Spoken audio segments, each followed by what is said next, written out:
પૂજા હોય કે કથા હોય, પતાશાનો ભોગ ભગવાનને જરૂરથી લગાવવામાં આવે છે અને કેટલીક પૂજાઓમાં તો ભગવાનને પતાશાની માળા પણ પહેરાવવામાં આવે છે અને પ્રસાદ તરીકે પણ પતાશાનો ઘણો ઉપયોગ થાય છે.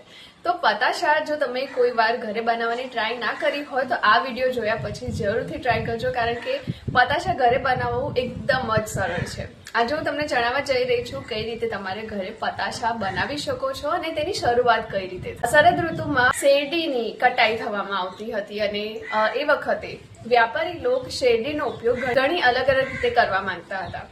જેમ કે તમે જાણો છો કે ખાંડ શેરડીમાંથી બનાવવામાં આવે છે, તો ખાંડ અને પાણીને મિક્સ કરીને તેઓ એક ચાસણી બનાવી અને પછી તેની અંદર બેકિંગ સોડા નાખીને આ રીતે પતાશા બનાવવાની ટ્રાય કરી અને લોકોને ખૂબ જ ગમ્યું. અને તમે તો જાણો છો કે જે વસ્તુ આપણને ભાવે તે આપણે પહેલા ભગવાનને ભોગ તો ચડાવીએ છીએ, તો આ રીતે પતાશાનો ઉપયોગ પ્રસાદ તરીકે પહેલા કરવામાં આવ્યો. અને આજ સુધી પણ ઘણી બધી પૂજાઓમાં, નવરાત્રી હોય કે દિવાળીની પૂજા હોય, આ રીતે પતાશાનો ઉપયોગ હંમેશા પ્રસાદ તરીકે પૂજાઓમાં થતો જ હોય છે.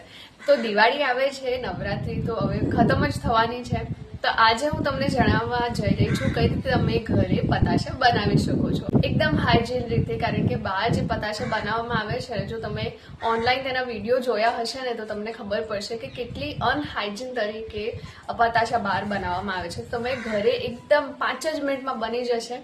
જો એની વિગતવાર તમને માહિતી આપો ને, તમારે 100 ગ્રામ ખાંડ લેવાની છે ને 100 ગ્રામ પાણી લેવાનું છે. આ બંનેને કઢાઈમાં નાખીને તેને ઉકાળતા જાઓ જ્યાં સુધી એ ચાસણી ના બની જાય. તમે એ રીતે પણ ઓળખી શકશો કે કઢાઈમાં ચાસણી ચીપકવા લાગશે. તો ચાસણી જેમ બની જાય ત્યારે તમારે તેની અંદર નાખવાનું 2 થી 4 ચપટી તમારે બેકિંગ સોડા નાખવાનું છે.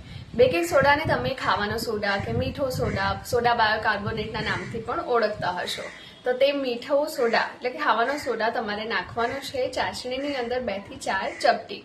તેને મિક્સ કરતા જાઓ, ઉકાળતા જાઓ જ્યાં સુધી આખું સિરપ જે તમારી ચાસણી છે તે સફેદ ના થઈ જાય.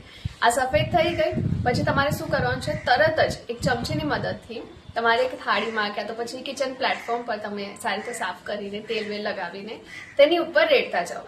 એટલે કે એક ચમચ તમારે નાખતા જવાનું છે. તમે આ સફેદ ચાસણીને ચમચીની મદદથી નીચે નાખતા જશો તો એકદમ ગોળ સાઈઝ આવી જશે. ક્યાં તો પછી તમે કોઈ પણ તમારી મનગમતા શેપ તમે આપી શકો છો તેને.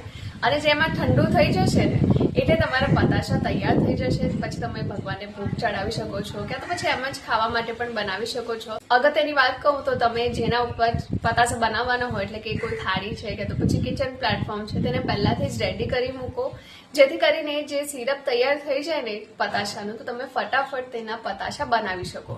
કારણ કે જેમાં સિરપ ઠંડુ થઈ જશે, એકદમ ઘટ્ટ થઈ જશે, કડક થઈ જશે, તો પછી તમે મુશ્કેલ પડશે. એટલે કે ફટાફટ જેમ ગેસ પરથી ઉતારીને તમારે પતાશા બનાવવાનું સ્ટાર્ટ કરી દેવાનું, તેમાં રાહ નથી જોવાની. અને જો બાય ચાન્સ થોડું બચી જાય અને ઠંડુ થઈ જાય તો તમે પાછું તેને પાણી નાખીને ગરમ કરી શકો છો. આ રીતે પણ તમે મેનેજ કરી શકશો, પરંતુ ફટાફટ બનાવશો તો એકદમ બેસ્ટ રિઝલ્ટ મળશે. તો આ વિડીયોને બધા સાથે જરૂરથી શેર કરજો. મારી ચેનલને સબસ્ક્રાઇબ કરવાનું ના ભૂલતા.